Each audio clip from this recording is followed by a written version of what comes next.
and we're back.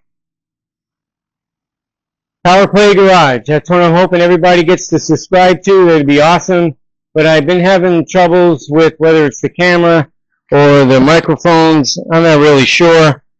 I'm running all kinds of tests, and I'm hoping that I can solve the problem. I did bring my other camera back, and hopes that this works out so I don't keep losing the voice, because it did go down about halfway through Thursday's video. And it is Friday the 4th of July, and you all won't see this until Sunday, but I hope you had an enjoyable day off and celebrated Independence Day. That would be great. No one got hurt. I know I'm not going to get hurt because I won't be doing anything foolish other than working. And I did work this morning on this 33 5-window Dodge Coupe. So I would have filmed more stuff about what I did yesterday, but the problem is I didn't have my other camera back. It did come to me here this morning, so I'm testing it out. And I did work on the car this morning, and I'm going to go over all the things that I did yesterday and obviously finished up today. And I won't be doing any more today on this car. I figured, what the heck, almost a half a day was good enough, at least to move this thing along and get it in the state that it's in now. And in the meantime, I get to test and hope that my microphone stays green and the other end stays green and that it works. So let me take you over to the coupe and show you what I did. Well, as you can see, the centerpiece is out, and actually it's on the floor because they were hanging outside. I did prime them. And I primed all the other small pieces, the ones that I made to fill in the gap between the centerpiece. And also the new metal that I made that went for this centerpiece to give some more support where the rod is bolted to. So those pieces are painted. And I actually yesterday discovered the inside, which I really don't think you see much of it at all because the radiator goes in here. And I noticed that the paint was kind of lifted and bubbling. So I went ahead and scrubbed it. And I did show pictures on my Instagram page. And the Instagram page is Radical Curves 157. And it'll show you how much of the paint that actually came off. I did scrape it. I did take a wire wheel to it to scuff it up and make sure. But the air seems to work the best to get the air behind there, high pressure. And then everything starts flaking off. And actually it's all over the floor. So I went ahead and I primed it. I'm not going to be concentrating on painting this as well as the rest of the car, but there will be some color in it and some of the pearl and a little bit of clear. I don't want to spend a lot of time trying to do that on the inside of this, knowing that it'd be a waste of time and maybe a waste of some material. But just in case, if you can see some of it, at least it'll have some of the flash that it should have. And then the whole other side, the front, has been put in high build primer, and it's drying, it's curing. That's what it's doing now. And then all the other pieces, like these metal ones that I made, the four of them, the spacers in between the front fenders and that centerpiece, they've been primed. And then also the metal strips that I made, I don't know if you can see them, and the side brackets for the latches, they've been primed, and also the little straps that are for the hood, same thing. And then I didn't show, but I also made these spacers. I felt as though, especially on the front, where the hood latches to it, I will lift this up and show you. This one, the bigger one, goes right here. It fits in that groove really nice. And it was to lift the center of the hood, the hinged part of it, because the side of the hood where it closed was scraping here. Even though there was a gap, it would scrape along this edge here. So by me lifting it, it did two things actually. One is it eliminated the hood from scraping the center of this, and also it levels the plane out, so to speak, on what is to be mounted on this section here. This part goes all the way down, and then also on the upper part of the front firewall. There, I have a piece that I made for that too. This one's a little bit smaller, and the holes are set back further so that they meet up with the holes back there. And what goes there, what we're putting there, which I believe belongs there, are these rubber strips I'm going to show you. Put them back. I think I got these either Wednesday or Thursday. And actually this weather stripping is made for that. And it's entangling up my hand. It looks like that. Comes in 2 rolls. We needed 2 of them. And it will ride along the top, because that's what these little dimples are for. It'll sit up in there and get screwed down in there, and it'll level out real nice and seal at the same time, and there'll be no pressure directed on any point of the hood once it latches down. And that was another reason why I lifted it up, but more so that it wouldn't scratch my paint job once it's finished. So that's why I took the extra time to make those 2 pieces, and it works out beautifully. So these I got to put aside until I start to assemble the car once it's painted. So that's that. And now I'll show you the rest of what I put in primer that I was getting the car ready for, so that I can spray it all at once instead of doing it, a couple of different times. So as you can see, the front fenders and then the inner parts, because there was another thing I had to show, that actually I filled in the hole that was, I think, down here somewhere. It was off center between this hole and this one, and it broke back, and I used a fiberglass like filler to do that. And then the same thing on this side. I think up here it kind of was cut back, so I filled that in, and then obviously primed it. So those parts there, all along there, the running board, the rocker, the A-pillar, had to go back over some of it, not all of it. And then obviously the area that I had to fabricate and put that in, where the master cylinder, steering column, all this area through here is ready. It's all been primed. Some of it I might have to prime again after I sand it, but I think for the most part, once I sand it, it'll be ready for the sealer and paint. I had to touch up a couple of spots on the door on both sides. This will sand out really nice, and down there, and then here where I had to make the line a little bit more open, the gap, I had to make that open. The rear quarter fender, I had to do the same thing over here. And then around the way, there was some bubbling and some rust starting to poke through there, so I treated that and then obviously put it under primer.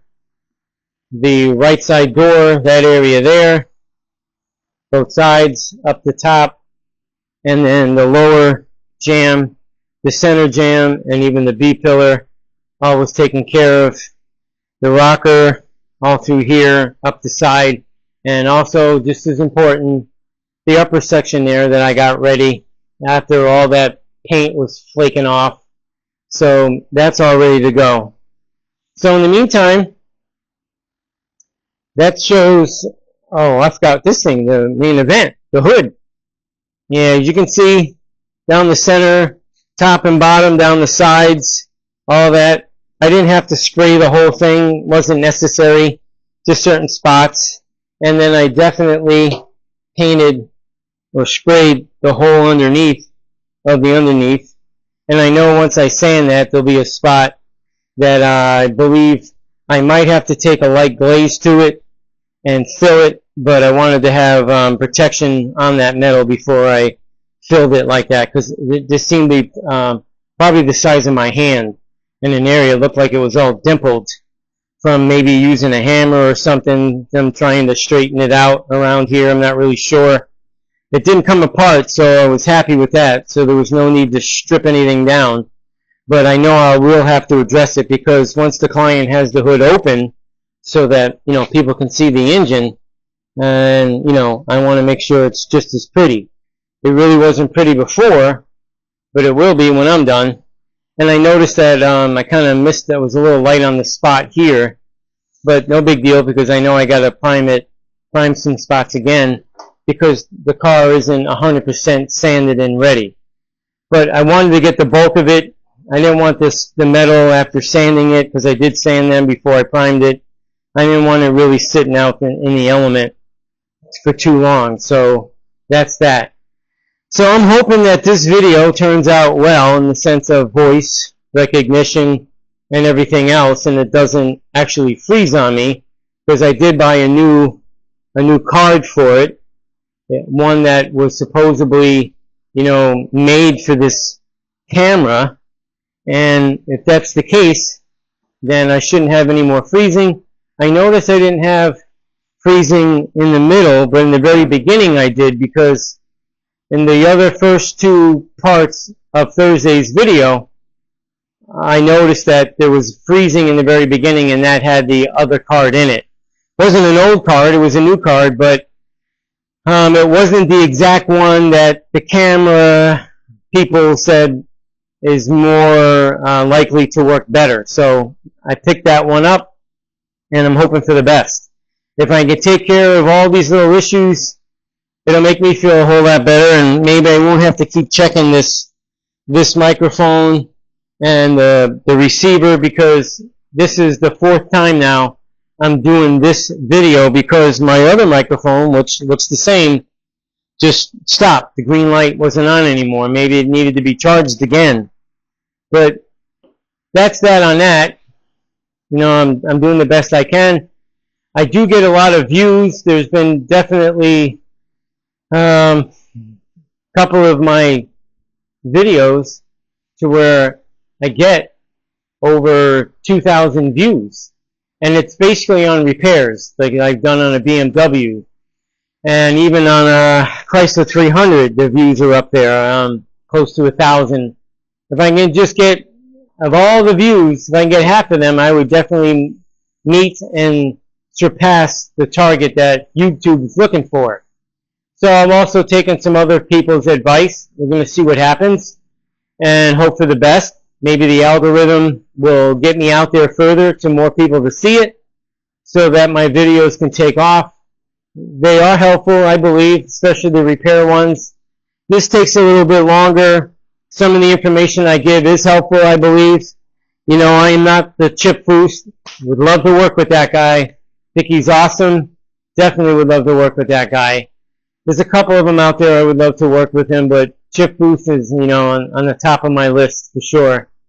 I know he's a fantastic designer, builder, and he actually works on them with his hands. He just doesn't draw and color them and create the vision on paper. He gets out there and he works on it. It's part of his creation that he puts his hands on. Not like some of those guys out there and says, my team, you know, and then they say, oh, I can't wait to get started on it. They get started on it, unless they got a bunch of little mice in their pocket and running out and taking care of all the work, they don't do anything. I don't mind watching that particular program. I'm not going to hang them out there like that. But I know some of you people know about them that don't actually do the work, where they have an awesome staff that actually does the work. Those guys are talented. Hats off to them. Definitely, there's a lot of those guys out there. They definitely got the talent. And some of them shops got just incredible equipment and tools that I don't have. I got these. I know they got a lot of talent. And I am patting myself on the back because I know I am good. I know I am. And I don't care what anybody else got to say about that one. Got to hear me right. You need to recognize. That's right. I'm throwing some jokes out. But nevertheless, you know, seriously, I don't have a lot of respect for those people that don't actually do the job. They just present the place with the tools, and they try to basically take all the credit. And some will say, you know, my team. I'm proud of my team. Well, terrific. You should be, because they're the ones that are actually doing the work for you and bringing the client in, as long as they're doing a great job. So, like I was saying, Chip Foose, to me, he's definitely more than thumbs up. I would love to work with that guy. Meeting him actually would even be a pleasure if he even spent any time chit-chatting with me. I know I can learn stuff from him. And actually another group of guys that work for Ken Diggett, a few of those guys are very talented as well. Working with them would even be a pleasure. But nevertheless, I'm going to get back to the video here at hand. And I do appreciate people watching. I hope anything that I've been showing recently on this 33 5-window Dodge Coupe has been helpful. If you guys are looking and learning how to do certain things, and even making sure that your fenders don't have the stress, so it doesn't cause stress cracks and stuff like that. You know, all those little things actually do help. They release the stress. It gives a little more comfort, a little more rigidness in that front piece, because it's just fiberglass. That's all it is. And even though fiberglass is strong, but it's not like this stuff is super thick. And maybe it doesn't have to be, but for the most part, I like a little bit more strength behind it, considering the amount of weight that it's actually holding. With that old radiator, it's pretty thick. It's got some serious weight to it. And then we're going to add a condenser to it, because this will have air conditioning. So there's going to be more weight. I can't wait to see how that one works out. But we did mock up where the evaporator and control will be inside the car. That's ready to go. So it's just a matter of taking care of the rest. There'll be other dramatic changes going on in the future. And I believe you will learn stuff from that, because it is mechanical things that I will be changing to accommodate what the client wants. So, and until then, I do appreciate people watching. Maybe you can make a comment, give me a thumbs up, thumbs down, make a comment regardless. And most of all, if you can just press that little section there that has subscribe, that'd be awesome. I would appreciate it. So until the next time, have a great 4th, even though it'll be Sunday after 4th of July. Hope you had a safe one. Until the next time, peace out.